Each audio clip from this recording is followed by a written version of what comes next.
Alright, ladies and gentlemen, boys and girls, humans and pets, welcome back to the 2021 World Rift Asia Brawl, brought to you by Trovo.live.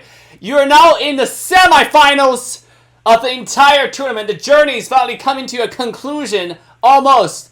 And today, we're going to go ahead and decide the third place, as well as the grand finalists for tomorrow. And it will be a really exciting format. The first game, Ben pick, is already in the way. Before we get started, make sure that you head to Trovo.live right now so you can warm up your seat and get ready for the giveaway. Today we're going to draw 5,000 WoW Core giveaway for our lucky winner. So head to Trovo and share the stream. The more you share the stream, the more likely you can win the giveaway. So without further ado, I'm going to quickly send it over to our sexy, beautiful, handsome caster's desk. Oh yes, thank you so much, Dave, for that really nice introduction, and I'm sure that everyone is so hyped about this day. We are about to conclude the very first part of this Asia Brawl tournament, and yes, I'm Kaysaya. With me is Maxman. Maxman, how are you doing so far today? I'm doing absolutely fantastic. Thank you so much for the introduction. And indeed, today is going to be the day we've been looking forward to for quite a time. We're not yet on the tippity top of the mountain. We're still only halfway up, baby. And we are going to see exactly what is going to be on the menu for us today. Of course, Nexplay Esports versus 16-bit gear is going to be the first matchup today with a ban on Akali and also Lulu, despite Lulu getting a little bit of a hotfix nerf just in the past 24 hours. As now Camille first pickup, though unfortunately that allows a lot of counter picks to come through in play. There is also the specific ban and also the drafting phase of this event. That means that if they pick a counter pick against this Camille, they will not go for it anymore, which means potentially here Malphite would be a good choice to deal specifically for the Camille. But I'm intrigued to see what they will try to play around to go up against that Camille, as Olaf will be picked up. And Olaf, Kasai, I mean, you've been casting yesterday and I think you've seen a bunch of Olaf around the board. Olaf is pretty busted, god damn it. Yes, for sure. I mean, even during the very start of Wild Rift Asia Brawl, we've been seeing him from here and there in the Baron lane and sometimes even in the jungle. So, but we'll see about that. And you mentioned about something about Lulu a while ago, the hot fix made to her. So, can you just share? Because personally, me, I wasn't able to read that as of yet. But can you just share for our viewers what were the changes for this Lulu? Because, you know, just even a few changes in a particular ability of a champion can affect something in a game. Although we can see her in the ban, but it's gonna be very useful for us to, you know, see how things will change in the matches for today. I do understand why a lot of people do not know about it, because they actually only posted on Twitter. Like, it's actually something you can't find too easily. But actually, we do have a hot fix that did happen for two characters in particular.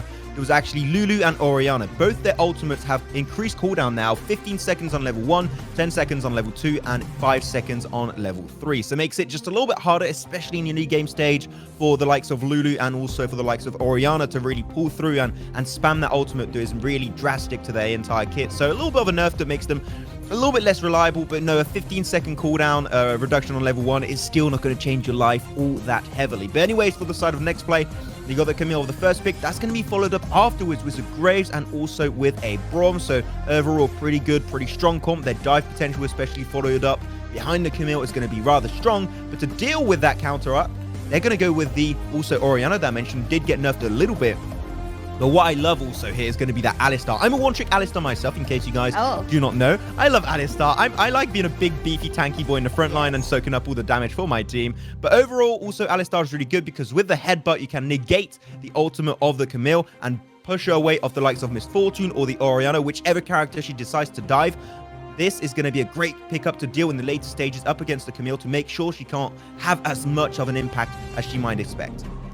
Kind of a similar strategy I'm seeing at the comps, the draft that these two teams are trying to pull off right now. Both of them seemingly would want to go for the team fight kind of composition, and at the same time, they got good zoners, you know. This Aurelion Sol can definitely zone out their opponents, and at the same time, that's something the Orianna can do as well. So it's gonna be an exciting match for today, but next play, or rather 16-bit gear, will still have yet to complete their lineup. So we'll see about that. But for you so far, do you see an upper advantage so far in the picks that we are seeing? I can see a 50-50 on this one. How about you, Maxman? It's actually really close. I fully agree with you on that one, Kasai. I mean, I'm intrigued to see what's going to be the final pick on the other side. Fiora, apparently they might go for that one, which, you know what, I don't have too much of an issue with. That Riot Post could be a really, really good ability to try and use and play around, especially with the ultimate onto the duel would be an interesting one also. But I think these are pretty damn close drafts overall. I think we're also going to be heavily relying around the Aurelion Sol, seeing how much can roam around from that mid lane position. I think that if he brings a lot to the table in the early to mid game stage, I do believe Nexplay can get a really good early game edge, but especially the Olaf, that's going to be just really, really popping off. Like early game, you can't lose a 1v1 with Olaf. It's almost impossible if you lose a 1v1 against Olaf. You might have to check your ping or something. You might have a few issues. But overall, also the Alistar pickup into the Camille is strong. So if I had to really give the edge, I would have to give it to 16-bit gear, just barely. But now that Jax has been picked up too, like they're trying to get a little bit of their own dive potential. So Olaf and Jax together, followed up with the Alistar, can actually be really strong as long as it's executed properly.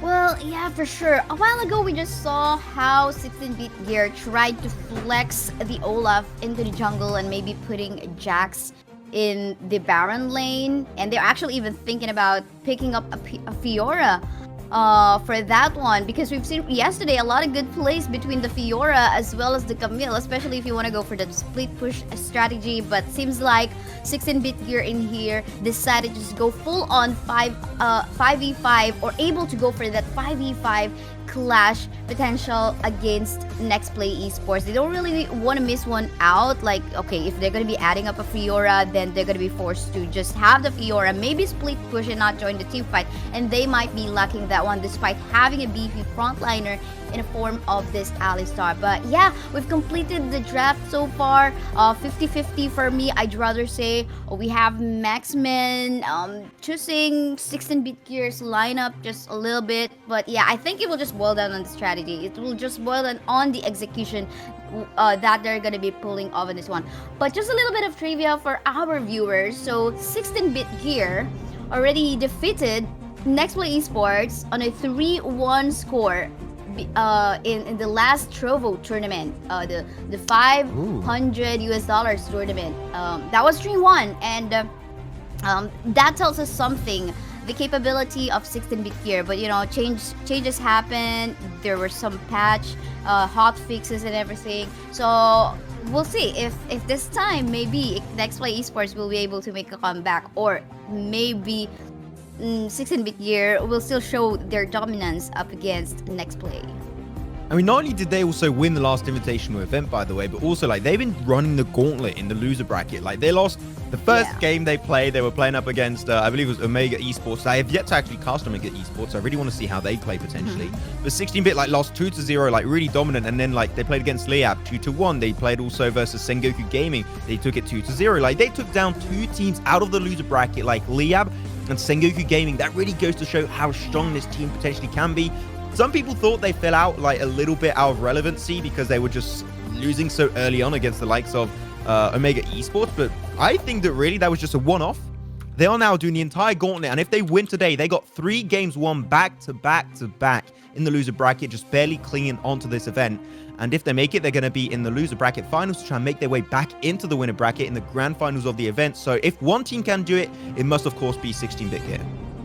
Yeah, I'm so excited about this one. And also 16-bit gear did manage to group up with Sengoku Gaming as well as Omega Esports during the open qualifiers, or rather to be in the same group in the open qualifiers with these two teams that for Sengoku Gaming, they just beat up yesterday, and potentially they might be able to meet up for later Omega Esports. And yes, we're gonna be loading into the game anytime soon. Do remember that whoever loses this best of 5 round will have to say goodbye to the tournament already, and whoever wins will have to meet again or have the best of 5 matchup against whoever will be the loser between Omega Esports versus Chikaimu. I mean, it would be great, especially. I know I'm talking a lot about 16-bit esports, but I think like they deserve all the talk in the world for here. Overall, also they would make like a little bit of history for himself in the start of the competitive scene of the likes of Wild Rift. The reason why, if they win 2 big events like this back to back, like that would be really, really big stuff. But they're going against not any small feat team. No, they're going up against one of the best teams in this event's Nexplay Esports. They won versus Bigatron. They took them out of the event actually, and they did struggle unfortunately in their own plays versus Omega Esports. So Omega Esports also intrigued to see if potentially 16-bit or Nextplay can get vengeance on them later on in the event, which I think is bound to happen eventually. But we'll be seeing that anyways. Let's go into game number 1 of the day. It is a BO5 in case you guys were wondering. BO5 game every single game today. So it's going to be some pretty long broadcasts. And of course, as Dave likes to get it, we're going to get some awesome content out there for you guys at home. And we'll see how things are going to be rolling out. Oh, I got these effects. We're going for it. This is high production value here. Wow, that was something else. So here we go. We take a look at the plan. I think I kind of saw this. I can't remember this strategy from yesterday when they tried to group up as 4 or 5 in a particular area of a map to either go do some invade or just play defensively. So far we're not seeing any invade coming up from both sides, and this is what you usually would want to do if you don't really want to go for that risky plays. But yeah, what do you say about the matchup that we have so far in the bot side? I mean, in the bot side, of course, you're going to be looking at a Brawl and Jhin. I'm not too much of a fan of that combo. Reason why, you are looking for the Frostbite, the passive also coming out from the Brawl to hit that stun and extra burst damage. Jhin, purely based off his natural slow attack speed pacing, makes it a little bit hard to actually hit that stun, so sometimes you might just be a little bit short, so I don't think it works that great, but the later game you hit, the better you're going to be. But we're going to be seeing now a little bit of a jungle invade here, Kasai, for the blue buff. Yes, and that's quite an advantage as well with the Jhin fast clearing of minion waves. But for the meantime, you can see the Pulverize connecting. I did see that the Smite connect just well onto the blue buff of the red side. In here, we can see a very low Olaf as well, sending back the jungler of Team 16-bit gear back to their Nexus. And that's something looking bad. Yes, no one died, but again, every second counts. So the moment that you have to go back to the base, you're going to be missing a thing or two in your own jungle camp, just like even this neutral objective, the Scuttler in the middle lane, and seems like 16-bit gear is going to be losing 2 on both sides. And Joshi actually got himself the blue there, so he's got red and blue, so that's going to give him a little bit of a nice early game lead, so that's going to be great for him to try and get nicely and ahead. And he's going to get his own blue too, so he should be in a pretty good spot. But also, like, to continue talking about that bot lane, so I just talked about the Jhin and the Brawl, and also you got yourself your Alistar and your Miss Fortune combo here, which when you think about it, especially when they hit level 5, that's a really, really strong power. Reason why, the bullet time coming out from the Miss Fortune combo is really good with the Alistar. He's able to enable movement from his enemies for a few seconds, and that allows the entire run of the bullet time to hit, but that means he needs to initiate with that really early on, because Brawl counters Miss Fortune. With that shield, he can soak up the entire damage coming out from that bullet time. So as long as Brawl is part of the party, the ultimate of Miss Fortune is going to be almost basically useless here. Now, we'll see about that, though. Still not discounting what Team 16-bit gear can do, since, you know, we can see the total goal that both of the teams currently have right now. I think, like, we might be waiting in here for the first clash to be happening in the Dragon Pit. So everyone's just taking their time, you know, let's just chill for the meantime. Anyway, this is going to be a best-of-5 match, and we can see basically, we're going to be able to test the flexibility of each of the players in making use of different champions. So I don't know. Which champion are you excited to see that we're not seeing a lot in here at the Wild Rift Asia Brawl? I'm just curious. I mean, normally I would go as Alistar because I said it. I'm an Alistar main, but like it is a pretty common character, so I don't think it would be fair for me to say Alistar just because I play Alistar. I think that would not be fair for them. But I think that especially here, I'm going to be happy to see Graves. Graves does get played a fair decent bit, but like there are a lot more popular junglers, like the likes of, for example, Shyvana and Olaf too, that get played quite a fair bit. So I think it's nice to see Graves getting picked up here. And I'm intrigued to see how he's going to try and play around it. But you got 3-man in the bush, in the bot lane. They're waiting. They're all level 5 or above. That means all the ultimates are currently available. Jesse's going to go for the push there. But unfortunately, they are just going to be peeling away from that fight back to the safety of their turret as the Drake is just about to pop up. And on the top side as well, we just saw that Olaf tried to sneak in the bush on the edge of the top side, but kind of failed to do so. Kind of went to rotate on the tri-bush, but that did not happen as well. We can see the next play also securing that first mountain drake of the game without any contest coming out from 16-bit gear as well. But we continue on the top side. Oh, well, yeah, Ryzen, he knows when to play safe. Yeah, he's going to be taking it really slow in the early stage. But I just really want to break down also that last play that just happened, how they took the Drake so easily without getting contested away by the enemy jungler that is the Olaf. Reason for that is Graves actually initially put some vision on the enemy Raptors, and that allowed him to actually know exactly when he was going to be on the red side of the jungle. And when that actually happened, they were like, okay, we can just go for a nice push in bot lane. If we can get a gank, that is good. But that means if we wanted to take the Drake, we would have to take a 3v2 fight. We would have the advantage. Or we win Drake, or we win a 3v2 fight. It was a win-win scenario purely based off the information that was given in the top side. But though Jax going to get engaged upon by a 3-man crew, and he will flash through the wall to make it back to his turret. It will be safe. Oh, I'm talking too soon here. Oh, no, he's getting dive kicked, Sire.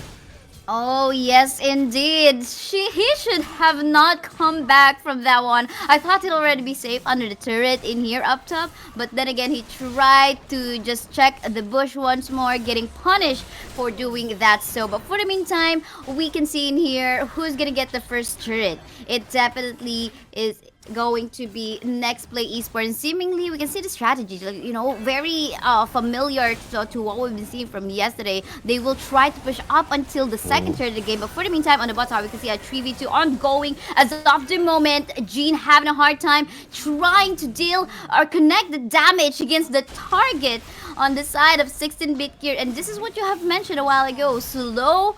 The DPS is not really present on the Gene. That's why, okay, maybe if this is a different ADC that we have in the bot side, then maybe he's able to punish those who have been invading him. But not to worry though, because Nexplay Esports did manage to push 2 turrets up top where the next objective will be. Yeah, as I was just about to say that, actually, like, they were able to get 2 turrets, only for losing the Aurelion Sol, and the Aurelion Sol sending an entire galaxy of CC potentially in, and unfortunately a little bit too slow, will not be able to connect it on the Miss Fortune or the Alistar whatsoever. But, like, this is still such a big win. The map control is present, but where we need to see a little bit more control and presence from both of these teams in the mid lane. Mid lane turret, especially the first turret, gives you so much good control presence and, availability to actually just roam in the enemy jungle and not get punished too heavily if the fight goes sour. So I think that here I would like to see a little bit more commitment to that position, and picking up Herald right now with just 7 minutes into the game, like picking up that Herald to potentially commit to a mid lane push would be a great way to do so, which is what I'm hoping to see at least. As now though, we're having a little bit of regroupment. Unfortunately, Jax is not going to be part of that fight as the engage happens. Yes, here we go with Hexic Ultimatum connecting onto the members of 16-bit gear, and they're committing all the way onto this team fight. Tong super low on HP, but flexing on the side is that Miss Fortune. But for the meantime as well, we can see that win on the fight by Team Nexplay. They're gonna go for the push in the middle lane, and at the same time they're gonna be able to punish Miss Fortune, who flanked on this side. Yes, Jax maybe will be able to manage some minion waves push up top, but I think what matters most are the minion waves, or rather the turrets losing here in the mid. My goodness, I mean, I think that was like about 2 to 3 minutes when 16-bit gear lost a total of 4 turrets. I mean, I'm just so happy how Nexplay really played this. Like, they played that Herald push so damn well. They knew that, like, okay, now we got good control in the side lanes, on the top lane especially. We want to take more control in the mid lane. But we're going to have a little bit of a 1v1 happening actually in that top lane position. And Camille is dominating that fight as the 1v1 is going to get a little bit closer. The CC's coming on through. Nice ultimate to dodge the CC. And Camille picks up the frag, and she runs away with an extra frag. That was so well played by the side of Arisen. Yes, for sure. You can see the gold lead now getting even more obvious on the side of Team Nexplay. On the bot side, we can see members clumping up together to take this dragon, and for sure 16-bit gear knows that this is something they can no longer contest. I mean, they are down by the numbers. They are they're getting engaged as well. Forced to flash is also TP on, as well as Tong just gonna go back. They know they can't do anything. Now, this is the moment in time where in Nexplay Esports we'll just have to make sure that they keep the pressure on. Because for as long as they are able to do that, oh, but hold a thought, in the middle lane, we can see, oh, look at the damage coming up from Joshi. And then he made use of the collateral damage, failing to kill the Misfortune, but that was fine. I mean, Misfortune was super low. Needs to head back onto the base, and again, this still the pressure is on. They're not yet even done in the bot side as well. As they continue doing so, they might, okay, I thought they're gonna be losing the inhibitor turret up top, but no, they just keep this pressure coming on, because we can see the next objective coming up in just a matter of few seconds. 19 seconds in the clock. We'll see how this will go. I mean, 60-bit, how can they come back from this? I mean, 16-bit, they're going to try and take that fight currently with the Camille in the mid lane, but she might be escaping here, but the dive happened once again. Oh my goodness, they are trying to shut down the Camille, and they quite overextended this time. I can feel like 16-bit here is already going to get punished for doing that, so because the backup is just way too fast coming up from the side of Nexplay. Nexplay, though, to be fair, they're getting a lot of pokes coming in from the side of team 16-bit gear, comes to tell us that maybe, okay, the damage is already here. We can see the death cap was also already available on the Orianna. They, without any doubt, they started the Baron with the members of 16-bit gear even present here on the side. So for the meantime, we talk about this Jax doing as side lane work, as split push work on each side. So a while ago, we've seen him trying to go for the split push work on the top side, now here in the bot side, but I think it's kind of failing. It's seemingly not really working out, and now he's gonna get punished again for doing so. What is the disadvantage of these Jax doing this side lane work for the team? I mean, we've been seeing this happen really heavily. The reason why it's not working so far is every single time that he's going to go for a split push. He did it early on the top side, and he just did it right now on the bottom side. Every single time he decided to go and commit to a split push, then you see next player just like, well, that's a really easy Drake, or that's a really easy Herald, or that's a really easy Baron. Every single time they were able to secure a global jungle objective, that is because the Jax was split pushing, and that is exactly how you punish a composition that's relying around split pushing. You just make objectives on the other side of the map, and you just push it as a 5-man team, because Jax can't outdo what 5-man team can do. And no, though, gonna have a bot lane fight happen currently, but Jax, once again, just getting absolutely bullied out of the lobby. My, oh my, we got a curtain call done by the Jin. Gonna be hitting just few, not gonna be hitting all, but just fine to shove the members of 16-bit gear back to the base. We can see Unhexic ultimatum up on top as well, but it is a 3v1 situation. Ryzen will be making use of his GA. Will he be able to survive? One turret down again, inhibitor turret in the middle lane, and here, oh! What? He did survive! What was that? Oh, thanks to the backup, of course, of Aurelian's Soul. Oh, man. Is this gonna be it anytime soon? No, they're gonna be resetting. At least they have taken down almost, well, 2 of the inhibitor turrets of 16-bit gear. Oh my god, Brawl, the Glacial Fisher, that was so well played, and she barely survived on the slither of HP. That was the play of the game, ladies and gentlemen. So well executed all around. That's what you call some team trust, baby. Let's freaking get it. The Brawl did go down eventually, so you know what? I play support too. I get it. Sometimes you gotta die to keep your allies alive. I get it. It feels bad, man, but at least you can feel proud of keeping that Camille alive, because she has been popping off this game so far. Currently with a 2-0 to 3 KDA, so she is in a really good spot. Once again, another Drake. Reason why Jax is pushing in the top side. They're not present. They can't do anything. And this is just Nexplay abusing the strategy of the split push. And I saw it earlier, you know? We saw the draft. Then we saw them pick up the Jackson chat in Trovo, especially Trovo.live/AssassinDave, by the way. If you are not there, go check it out. They were like, well, of course, that's going to make it super easy for us, and they're going to pick it up every single time. And they knew that they were going to go for the split push, but great 3-man knockup from the Alistar. Yes, for sure. Pulverize connecting just perfectly on the target of Nexplay Esports. But then again, this is something the Alistar cannot soak in. The damage is just way too much. TP on is trying to get a kill. Yes, he will kill the Braum. But then again, the damage dealers, the carries are still all alive on the side of Nexplay. Now, it is just an Orianna gonna go for a Hail Mary defense. I'm not too sure if he'll be able to defend this one, as he is actually forced to flash away back to the fountain. And is this gonna be a 10 anytime soon? I think so, because well, the flow of minion waves are quite good in here, but no, they're gonna be resetting. As I can see, Jax as well as the Misfortune is about to go back alive. So they're gonna be respecting that one up, but at least you can see the Nexus is already wide open. I think this is actually a really good play from Nexplay to not go for the finish, because they were taking a really big risk of potentially losing 2 players, and Baron is currently spawned. So if they allow that fight to go south and lose it, that'll mean it will be a 3v5 for the next encounter, and that'll make things really hard when Baron is here, because Baron can indeed allow some comebacks to happen from time to time. Though, Olaf a little bit too deep at the start of that fight.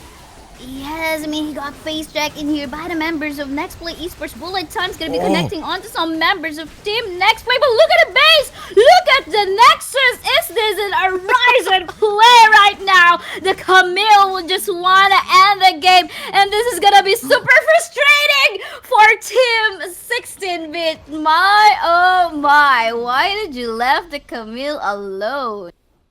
Backdoor. If it was going to end one way, it was going to end just like that. It was like, also the reason that she got the shield there, if she did not have the shield, that could have actually allowed the Camille to die, and that would have been a win from 16-bit, because Baron was still spawned. That was a huge risk to take for the side of Nexplay, but still Horizon able to snatch away the victory, barely but surely. 2-1 to 5. He's been popping off that game for sure in terms of map presence, and that's 1-0 so far in the favor of Nexplay. But guys, it's okay. We've got a lot more games to happen. It is a BO5 series.